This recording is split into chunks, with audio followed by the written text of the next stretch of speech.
Hey there, Mr. Reddit here. Welcome back to another episode of r/Entitled Parent Stories. Our first story we'll be reading today. My father-in-law's girlfriend thinks she's an Instagram model. I give her a reality check. After that, Karen gets us suspended for a week. And after that, making my landlord pay over $100,000 for a sink. Now for every thumbs up this video gets, one Karen doesn't get to be an Instagram model. How dare you! So please smash that like button. And if you're new, subscribe and turn on notifications for new stories from Reddit every single day.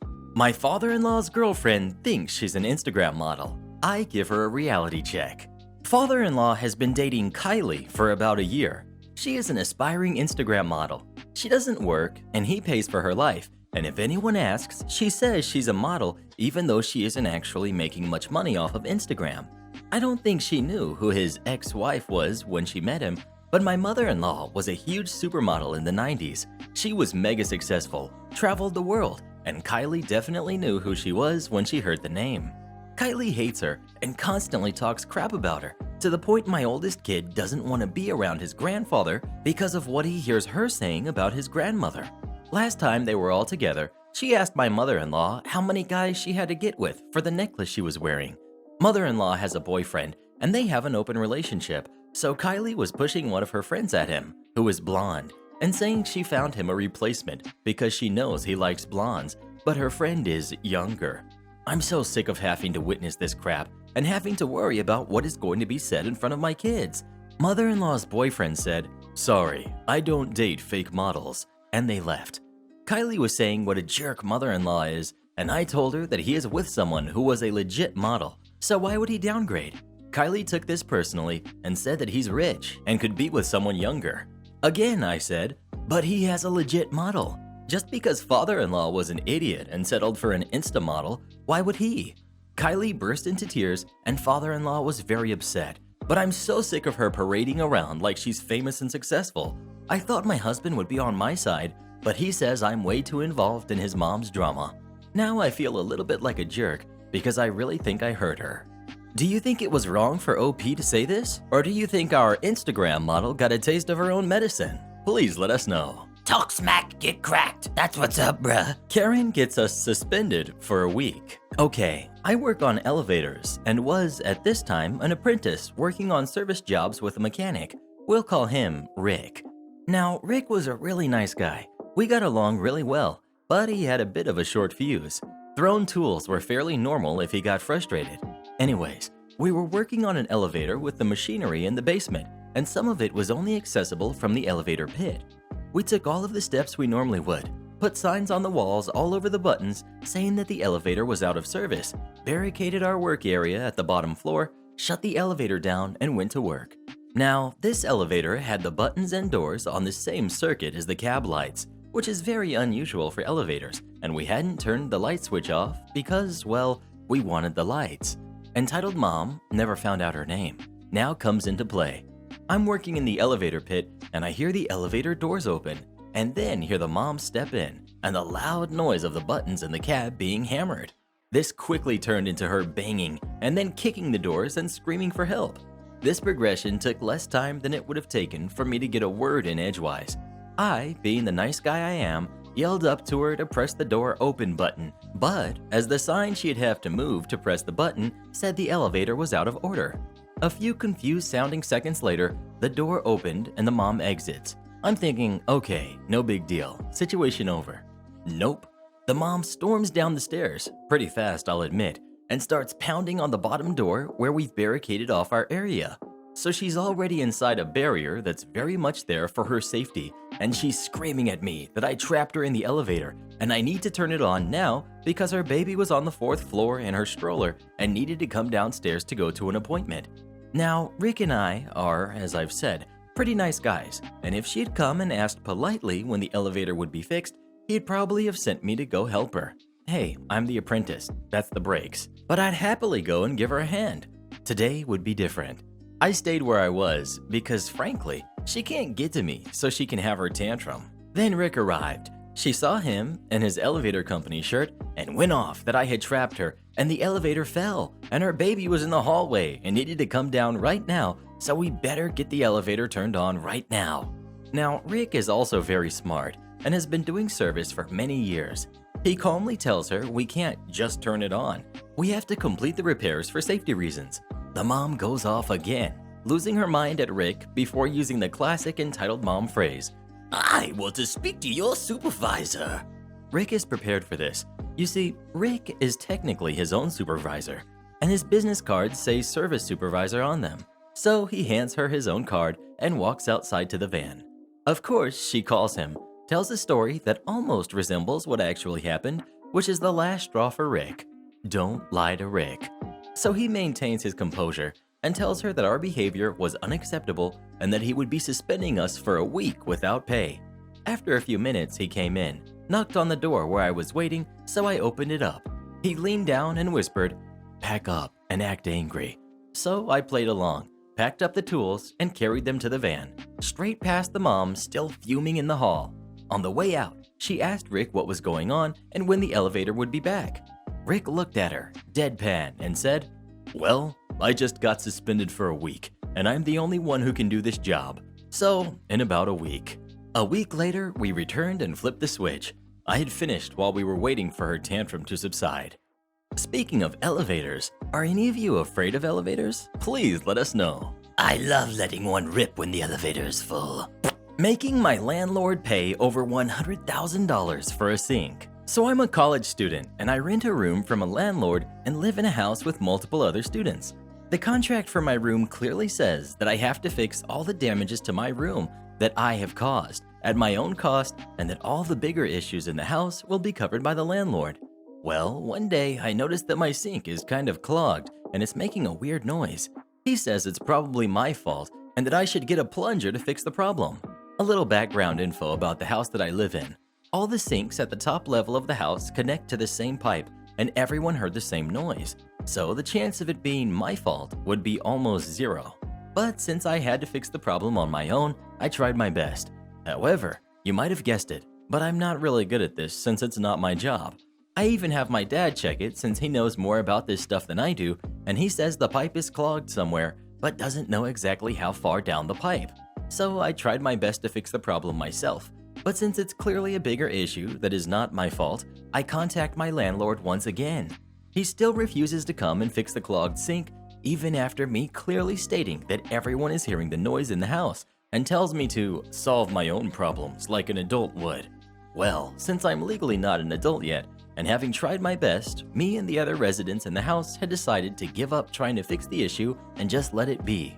A month later, one person in the house had water coming out of her sink because it was completely clogged, and within days, everyone was having the same issue. Because now, everyone was complaining to the landlord, he had to fix the problem, since it was a bigger problem within the house than everyone was experiencing. Not only did he have to fix the clogged pipes of all the sinks, but he also had to fix the water damage that we all had in our rooms because the water would just come out of the sink. When he finally decided to hire someone to fix the problem, the costs were already up to $100,000 and probably will be even more since some of the other people living within the house have sued the landlord for not agreeing to the contract and for neglect of his basic duties as a landlord.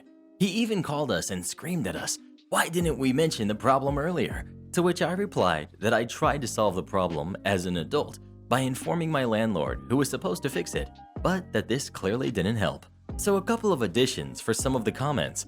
I just saw I made a mistake in the title and wanted to type for fixing a sink. I'm 17 years of age, and in the country that I live in, everyone over the age of 18 is regarded as an adult, and it's possible for people under the age of 18 to rent if they attend uni. Why the costs are this high is because it's an old house and everything had to be fixed.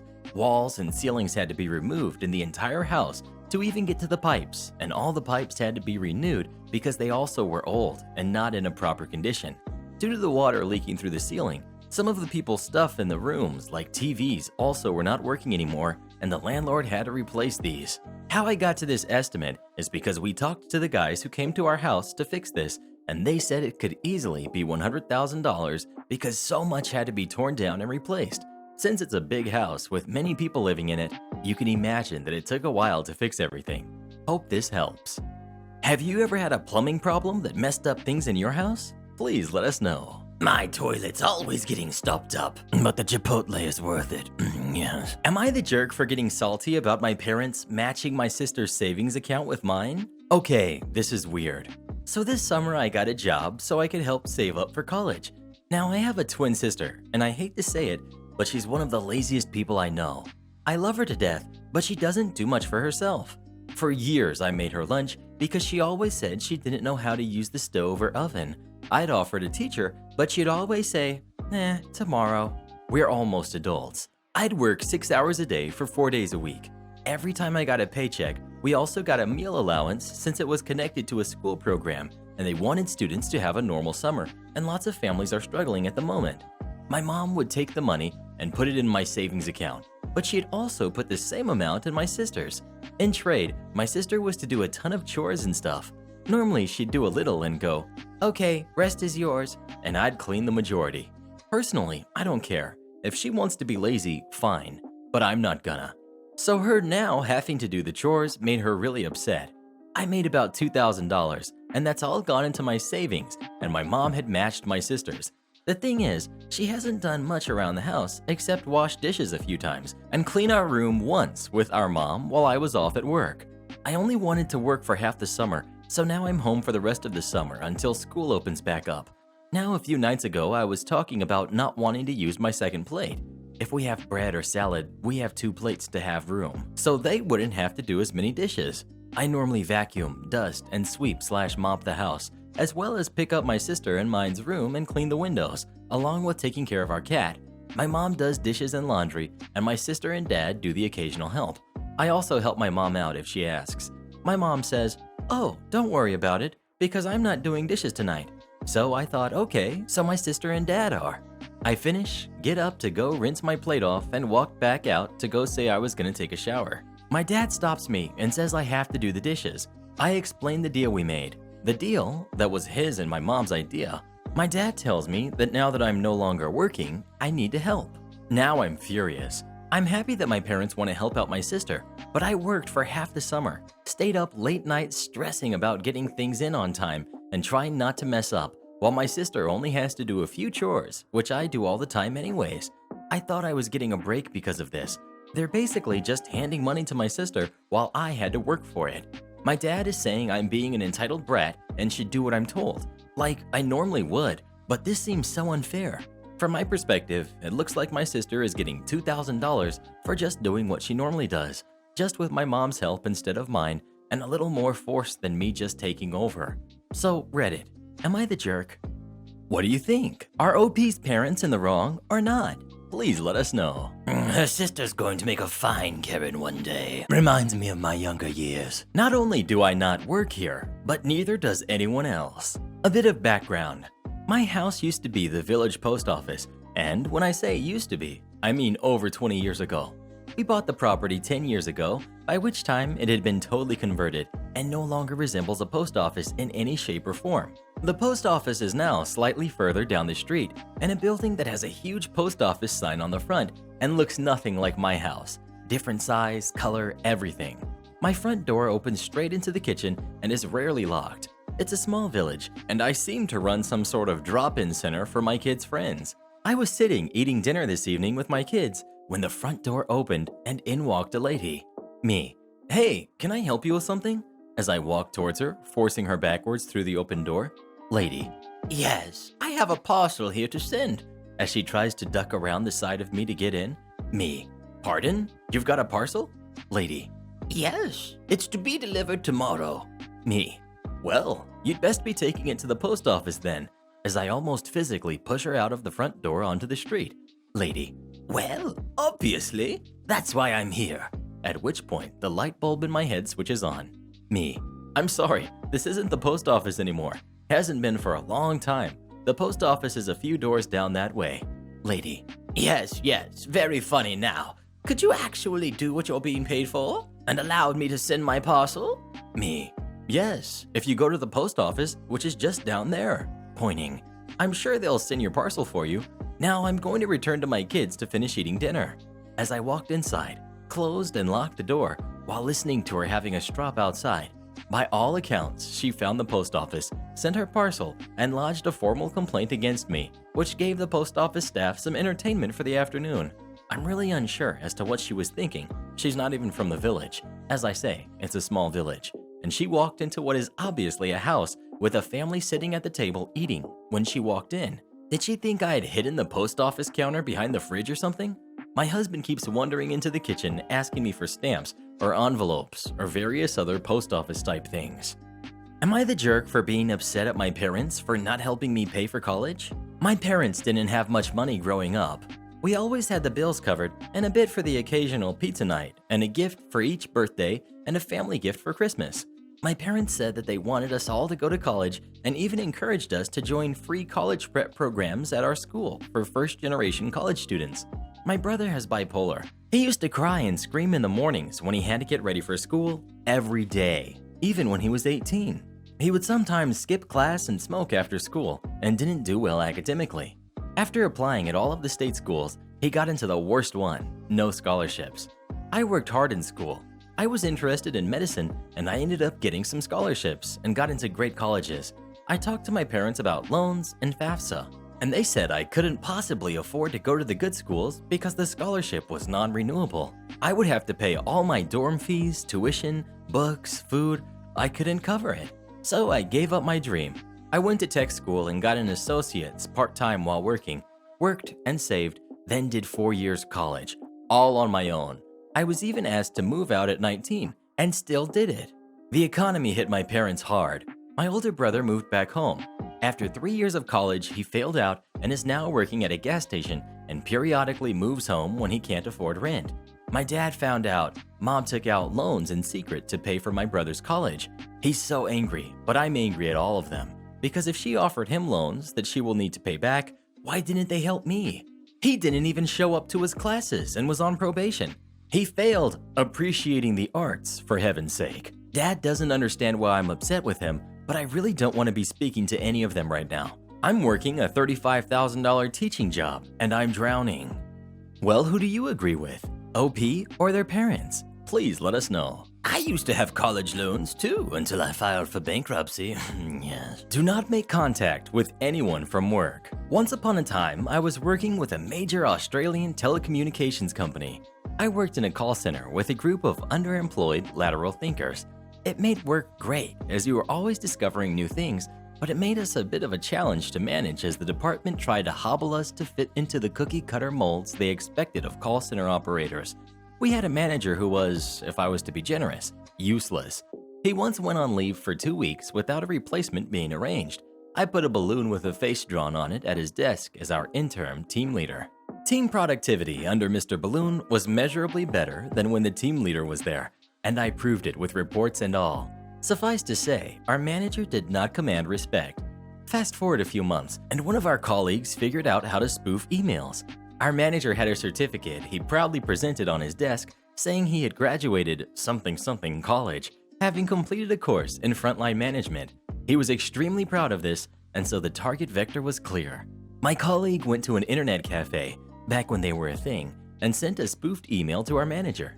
The email was built to look like it was from something college. The email demanded that manager provide evidence of his competence as a frontline manager or his certificate would be withdrawn. Now, manager's world was appropriately shaken when he got this email. He must have complained to the appropriate higher-ups because the InfoSec squad jumped straight onto it. They traced the email back to the cafe's IP address. Okay, in retrospect, we could all see this error in judgment. They printed out mugshots from the company's internal directory and identified my colleague as being the person who sent the email.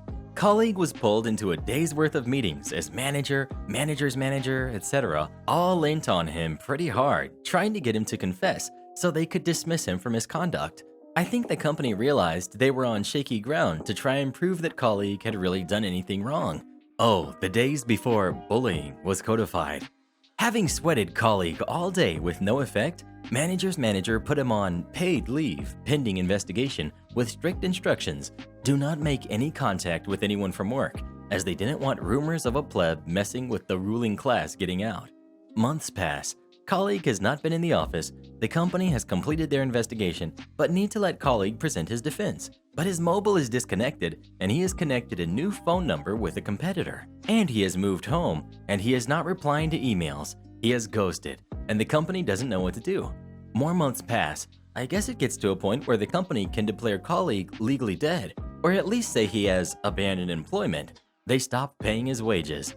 A few months pass. Manager's manager is walking through a business district in the city and runs into colleague. Colleague is in a flash suit with a briefcase, obviously hustling to a meeting himself. Manager's manager says, "Hello," asks colleague what he's been doing with himself. "I work for the major tech company now. I've been working with them since a couple of weeks after I was put on paid leave. I would have told you, but I was told not to communicate with anyone from work. Thanks for that second paycheck though." Lady tries to get in my car while I'm trying to parallel park. A couple years ago, I was back in my hometown after being gone a few years interviewing for a new job. I love the city I'm from, and I had deliberately planned to be there for my birthday weekend so I could spend some time in some of my old haunts. I decided one day I would stop by the locally owned coffee shop where I used to spend hours consuming coffee and free Wi-Fi, catch up on old times. Now, the coffee shop is located along a very busy 4-lane street. During off-peak hours, though, it's legal to parallel park in the lanes closest to the sidewalk. I've always hated parallel parking, but I decide it's easier than waiting for a spot to open up in the very small parking lot in the alley behind the coffee shop. I luck out, and there's an open spot at the very end of the road, so I just need to pull in. But it always makes me nervous pulling in because of how busy the road is, and when I get nervous, I get worse at parallel parking. So I pull up and start backing into the space, and I think I'm doing okay, when suddenly my back door flies open in the middle of me straightening up my car. A middle-aged lady just starts picking up a bunch of bags and trying to stack them in my back seat. The lady just starts trying to load her stuff in my back seat. Confused and still halfway in the road, I ask her, "May I help you, ma'am?" She replies, "No, I just need to get all my stuff in, and then I'll be ready to go." I still haven't caught on yet, and I'm like, "Why do you need to load your stuff in my car? Where are you going?" "Well, I need to get the stuff in the car so you can take me to the location." I think I suddenly realize what's going on. "Ma'am, I'm not an Uber driver," I say. "I'm trying to park so I can get in the coffee shop." Now keep in mind, at this time I was driving a 2011 Chevy Malibu that's seen better days. A couple dents, a smashed front end. This is on top of the fact that I'm pretty messy in cars, and my entire back seat was filled with stuff from work to garbage. It wouldn't have passed the inspection if I wanted to be an Uber driver. I checked once when I was desperate for ways to make money. On top of that, there's no indication on my car that I'm an Uber driver, and I'm literally trying to parallel park my car. Surprised, she stood up, and her actual driver was on the side street just in front of us trying to flag her down. It was at that moment she finally realized what was going on. "Oh well, never mind then," she said as she took all of her stuff back out of my car and marched over to her actual Uber driver as I finished parallel parking. No explosive entitlement like other stories, but I swear, someone is going to get in a car one of these days thinking it's an Uber and become story fodder for r/let's not meet. And yes, I got the job, and it was a great birthday weekend. I was so happy to be going home, even if there's some weird people there. You think I'm trying to steal your money? Have it your way then. Some background. I'm a commercial and industrial HVAC/R technician. We specialize in large AC and refrigeration systems, mostly involving chillers. It's first thing on a Monday morning when I get a customer's call in about one of their chillers being down. Cool beans. I don't have much on my schedule for today and haven't even left the house yet. This sounds like a great place to start off the week. I get there and find all kinds of problems with this chiller. We're talking at least a week's worth of repairs, assuming all the parts came in the next morning. For some context, this machine is absolutely ancient. By this point, I had lost count of how many times we'd tried to sell them a new one. Regardless, I make some phone calls so I can work up a price on the repairs and see how soon I can get the parts. A few minutes in, and I find out that the manufacturer no longer supports this model. No big deal. I explain to the customer that we can either replace it or retrofit it.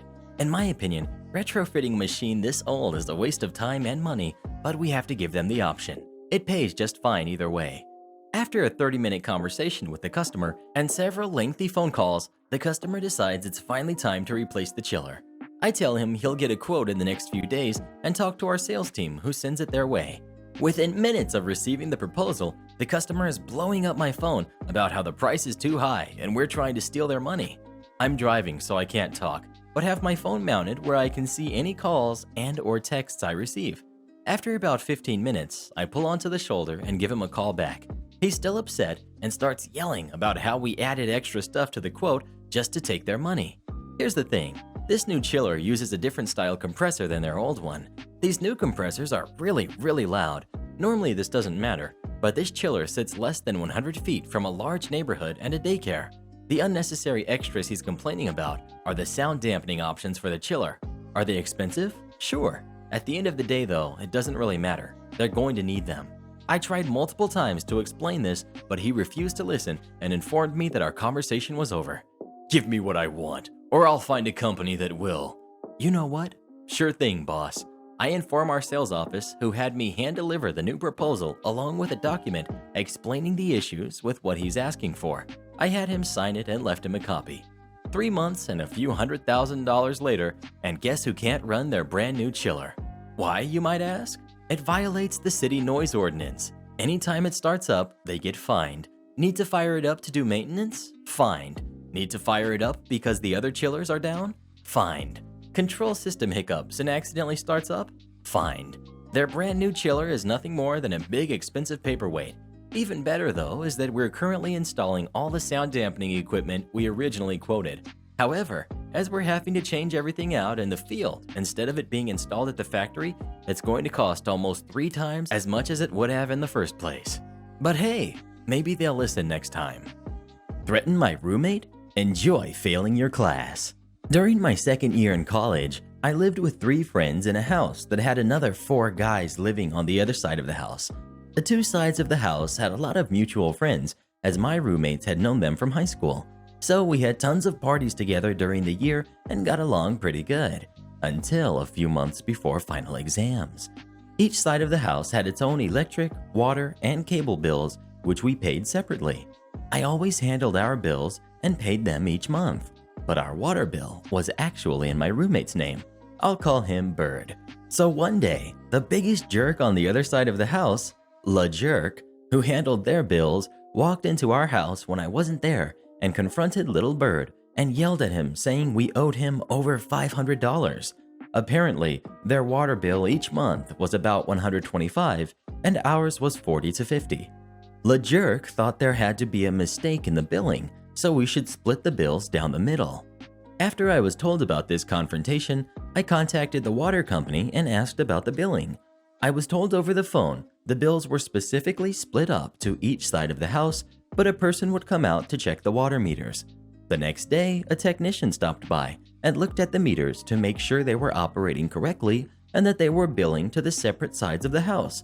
He confirmed there wasn't an issue with the meters or billing and basically said they are probably using more water. End of story. I told my roommates about this, but because of my schedule, I didn't see La Jerk for about a week. During that time, he confronted little Bird a couple more times, who told him about the water company's position, but again, he was yelled at inside our own house and was again told that we needed to split the bills with them. Then the weekend comes. My roommates and I head to a house party hosted by some mutual friends. At some point during the party, I was in the front yard when a friend runs up to me and says La Jerk is trying to fight little Bird.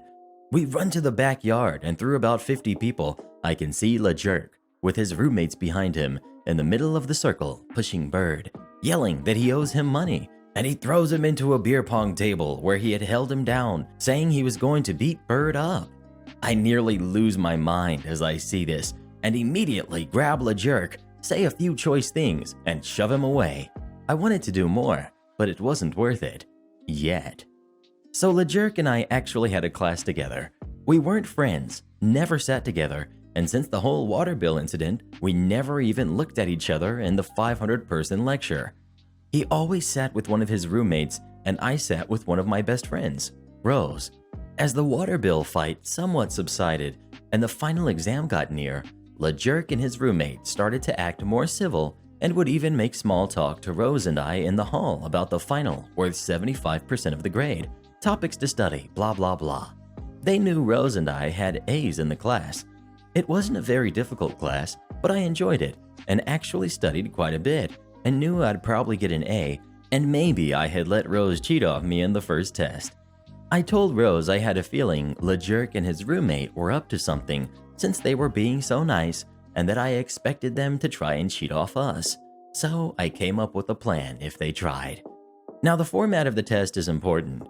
It was a packet of questions with the answers A, B, C, and D listed vertically, and then you transfer your answers to a bubble Scantron, which is another sheet of paper that gets put through a machine. Not sure how familiar people are with it. With this format, I told Rose that I would circle an answer, she would look over and circle the same answer, with a big circle, ensuring that anyone looking could see. We would do this for the entire 100-question final before marking our answers on the Scantron. The key to the revenge plan was that the actual answer was always going to be the answer directly below the circled answer. So if we circle A, the answer we put on the Scantron is B. If the circled answer is D, the answer we put is A. For a few days, I kind of thought I was being weird and crazy to come up with this plan because there was no way this guy actually thought he would cheat and I was blinded by anger. Either way, when the day of the final exam came, we got to the room early and I sat on the far right seat of a row with Rose to my left. Guess who strolls in and decides to sit next to us for the first time all year after he threatened my best friend a month before?